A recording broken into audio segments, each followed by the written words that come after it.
अगर कोई आपसे कहे पावर ऑफ अटॉर्नी पे प्लॉट ले लो, रजिस्टर्ड है, बिल्कुल सेफ है, तो रुक जाइए, क्योंकि कानून कुछ और कहता है।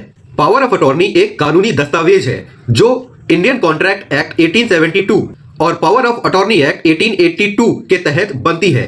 पावर ऑफ अटॉर्नी का मतलब होता है किसी को अपनी तरफ से काम करने का अधिकार देना। लेकिन ध्यान रखिए, पावर ऑफ अटॉर्नी से ओनरशिप ट्रांसफर नहीं होती है।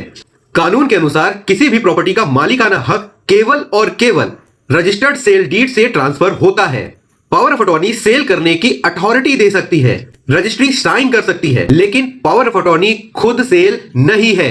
अब सबसे बड़ा और फाइनल कानून समझिए, सुप्रीम कोर्ट का judgment Suraj lamp and industries private limited versus state of Haryana 2011। Supreme court ने साफ कहा, power of attorney, agreement to sell, will, ये तीनों मिलकर के भी प्रॉपर्टी सेल नहीं मानी जाएगी।